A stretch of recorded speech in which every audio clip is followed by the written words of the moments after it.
Coming up in this episode, they flee this community because Anne is worried that she's going to be killed for being a witch.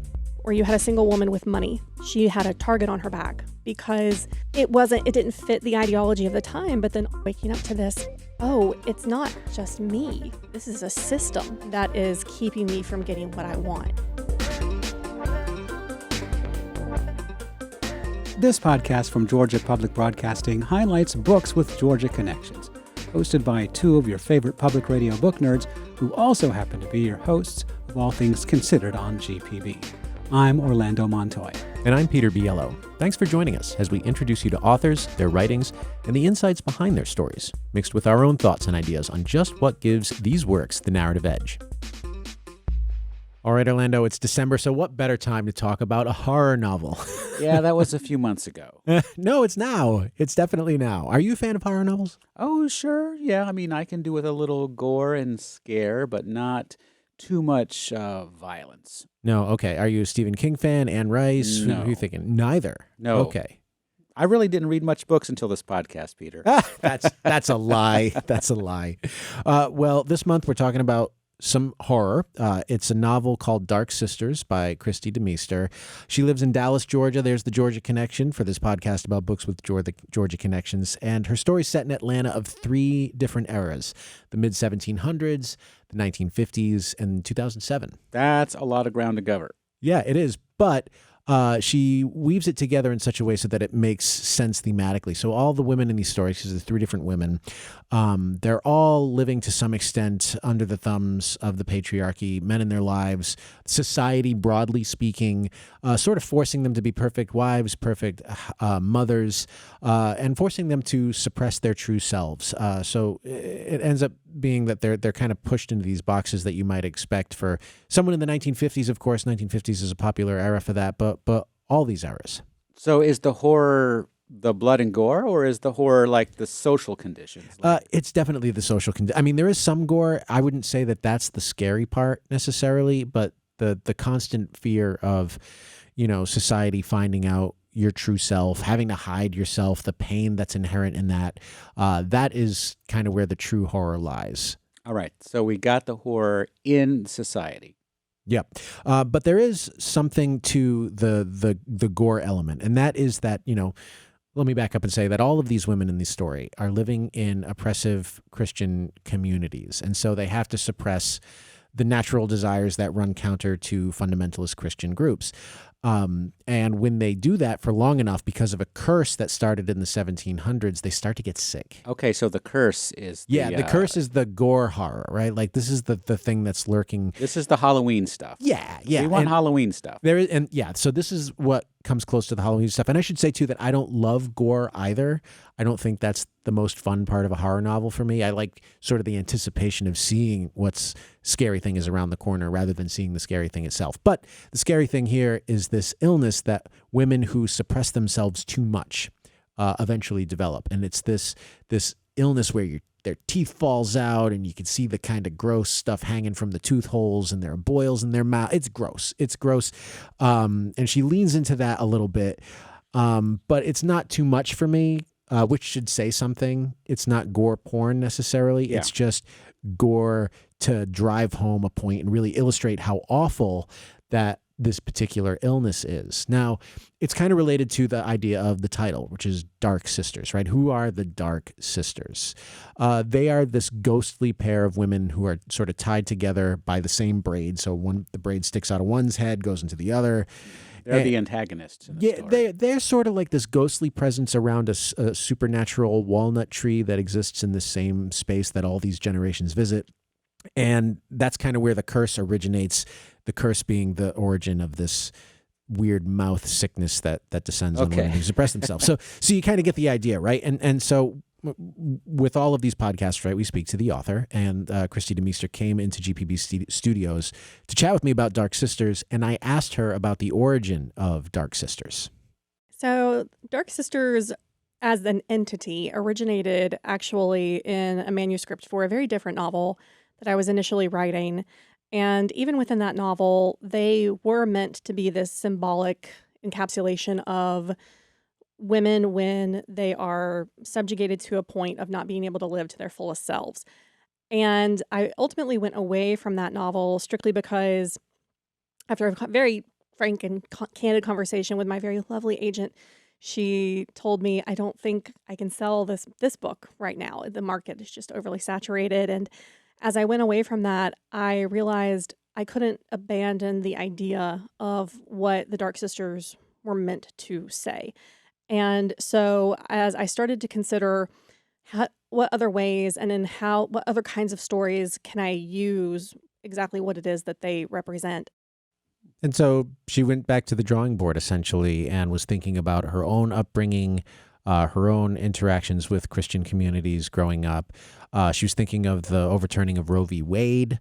And because of all those things, she couldn't abandon this idea, and she came up with this idea. So we've got Roe v. Wade, okay, which is in Not our mentioned life. in the book, we should say. We got, Just the inspiration, so at we least got in part. stuff within our lifetimes.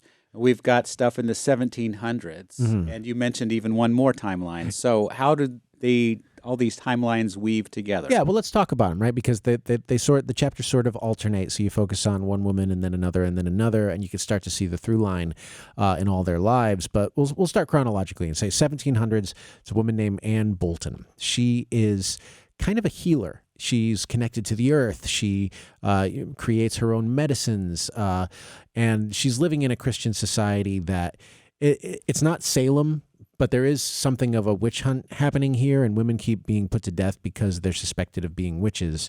And so this woman, Anne Bolton, she has an adult daughter, and she kind of tricks her daughter into convincing her daughter to run away from that community to save their lives, because she believes that she's going to be targeted next, and she's not wrong about that. So as she leaves, she kind of makes an oath with that magic walnut tree we were talking about, and that's How do you make an oath with a walnut tree? You Walnut raise tree. walnut tree. Do you raise your right hand and swear to the walnut tree? Yeah, cut your hand first and Oh, then touch my the tree. goodness. Okay, so maybe there's a little more gore that I wasn't planning on talking about, but yeah, like there's some blood oath stuff happening here. And so they flee this community because Anne is worried that she's going to be killed for being a witch.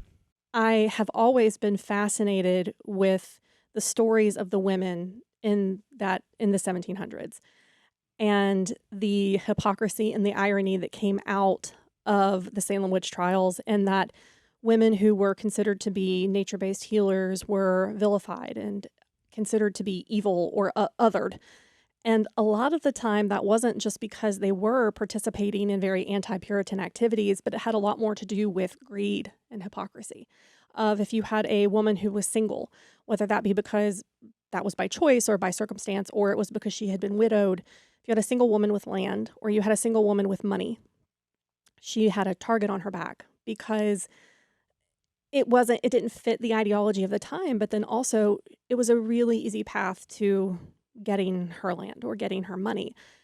So Anne Bolton is accused of witchcraft. Does she escape this accusation? Well, that's a spoiler. Okay. Can't do that here. But I will say that her flight from that community and what Anne does to make sure her daughter joins her is kind of the origin of that curse I mentioned earlier, and follows the women in the generations to come. Okay, in the generations to come, do we get in a time portal now? We're going to Yes, the we're- Rocket Age. Through the magic of literature, we're going to the 1950s now. And this is my favorite timeline of the three. Her name is Mary. She's married to a man who seems to love her in the kind of shallow husband of the 1950s way. And she falls in love with a woman. And that this kind of awakens a part of her that she didn't realize she had. And you really feel for her because she's discovering she's attracted to women. That's like one of the least safe things you can do in the 1950s. She'll lose everything if she's found out. And so she's really, really hiding her true self. And I feel like that 50s timeline is what was happening for a number of women. If you go back and you read any of the studies, like the Feminine Mystique came out at the very end of that era, or that decade, I guess I should say. And all of a sudden, women were waking up to this. Oh, it's not just me. This is a system that is keeping me from getting what I want. It's so much bigger than just my immediate family unit, and it's so much bigger than even my immediate community. It goes so much further. And I'm unhappy not because of who I am, but because of this system that's keeping me here. So if she wanted to talk about hiding and being repressed, I mean, the 1950s is certainly a good time to do that. Post-war era, everybody's kind of conforming. Oh, yeah, absolutely. I mean, that for me was the most obvious choice of timeline, 1953. I mean, this is the era that I'm thinking of books like The Man in the Gray Flannel Suit by Sloan Wilson, which is all about sort of business conformity for men in particular in that particular book. And then also Patricia Highsmith's The Talented Mr. Ripley. I'm sure you've seen the movie. The movie, yeah. Yeah, the books follows it pretty closely. And it's all about identity and slipping who you really are away and then, putting on a mask. So 1950s is pretty ripe for that, I think. And, you're going to get up to the 2000s, I think, here. And, it is a more open time now, but there are certainly people and circumstances that have to hide their true selves. So what are we hiding in the 2000s? Yeah, I wouldn't say that 2007 is, broadly speaking, an oppressive hide yourself kind of era, but in certain contexts it can be, and that was believable enough for the part of the story that followed Camilla, who's an 18-year-old. She is the preacher's daughter, and the preacher is not just any preacher. He's like the leader of a cult-like version of Christianity called The Path, where if you don't behave, you are sent to retreat with a capital R, and this retreat is supposed to sort of cleanse you of all the evils and put you back on the right path. Homosexuality again? In one case of one woman in the story, not the main character in that section, but adultery. Okay. She's having sex with a contractor in her house and gets sent off to retreat because she was misbehaving. And then the Camilla, the woman in this particular chapter, she hosts a party that she's not supposed to. I know people who are estranged from their families. We have the holidays coming up. People are thinking about what are they going to do because they can't go back to. They don't have family to go to because their families have sort of said, "You're not conforming to our religion. You yeah, gotta get out religion, again, sexuality, other politics, whatever it happens to be. They just don't feel welcome at their house. So, anyways, how do we weave all of these things together now? Well, I should say that Mary and Camilla are related. I think if I'm reading this correctly, Camilla is Mary's granddaughter. They don't necessarily have to be related, I don't think, for the curse to work. It seems like the curse is just part of this community. The curse sort of it's pervasive in this community. The walnut tree is always there. The walnut tree is there, and so that's kind of what connects all these women through the generations, even if they're not related, is that they're all suffering to some extent under the pressure to hide their true selves, and that becomes manifested in the horror novel, as horror novels tend to do, sort of exaggerate things and bring them to the surface in a kind of really visceral way. That's what's happening here. If I could suggest something, I mean, we have this theme of oppression, but we also have a theme of freedom, because there has to be an alternate to it. The nature of freedom too, and there's actual explicit discussion of freedom, especially in the Mary section, the 1950s section, where there's talking about, well, if you can't be seen with me in public, is that really free? Like, yes, Mary and Sharon, they're having their romance behind closed doors, and it feels amazing, and they're connecting, but if they can't do it out in public, what is this? What are we doing here? So that's part of what Christy DeMeester and I spoke about when she came to GPB Studios. When you accept that freedom, you have to accept all parts of it. I think that there's this through line through the book of, we really only want to look at the light parts. We really only want to examine the parts of ourselves that we have been told are right, have been told are good. And that's not what we are at the core of ourselves. There's so much more we're told to be ashamed of, or that we're made to feel guilty about, and that in order to experience and live a really true life, there has to be an acceptance of all of those things. And that if that acceptance doesn't happen, how do we pay for it? And unfortunately, the women in this book, they pay in really awful, terrible ways. She says she grew up in a way that made her feel similarly to some of the characters here, so she really couldn't turn away from this idea even when her agent first suggested it might not be marketable. So, yeah, she really committed to this idea for personal reasons. Well, I'm glad she persisted in getting her book out. It sounds like a great theme. This idea of the curse and the walnut tree and tying it in with freedom and oppression and being yourself.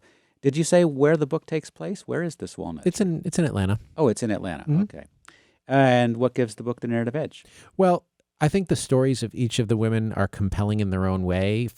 I think each reader is going to sort of pick which one they think is most compelling to them. For me, it was Mary, just because that felt most visceral to me. But the threat of having your mouth start to rot from the inside out, that was a compelling reason to sort of get ahead of this curse and maybe start to find the courage to express yourself in the face of pushback from a community, mostly a community of men, but definitely enforced by women to some extent as well. So as you read, you really want the women to sort of overcome this and find a way to not to borrow a Red Sox analogy, but reverse the curse and get right with themselves. Series of magic words, you say, like something you boil in a pot. That's what you're reading. Well, you're reading to say, geez, I hope they find a solution to this, because this illness that they have seems just like one of the worst things that you could actually physically feel. Well, I won't ask you to tell me what the solution is. But no. But let me tell you one thing before we go. This is not related to the book necessarily, but Christy DeMeester and I had a conversation about this because it's in her bio. It says she makes horror-themed candles as a craft. Do they smell bad? Yes. No. They don't. I mean, I don't know how they smell because I've not smelled them. Okay. But she says she makes them sort of inspired by horror movies like Friday the 13th and Halloween. She kind of gets a sense of the vibe of the scent of the movie and sort of creates them that way. And so I did ask her about what she would put in a Dark Sisters scented candle, and perhaps walnut, perhaps bergamot. She mentions bergamot a lot in this book. So anyway, I just thought that was fun to mention because as a writer, and we talked a little bit about this as well, when you write something, it's usually on a computer, right? You don't even see a stack of papers at the end of the day. You put all this work in and there's nothing to physically show for it. So she wanted something. She's got merch now. Yeah, she's got merch. Well, yes. So she wanted something to show for a day's worth of effort. And we talked about it and she said, oh no, I don't have any ready in my store. And I said, well, this, you got a couple of weeks before we broadcast this. And we got a couple of weeks towards Christmas. We can get some gifts. So, all right, the book is called Dark Sisters by Christy DeMeester. Thanks for telling me so much about it. Happy to.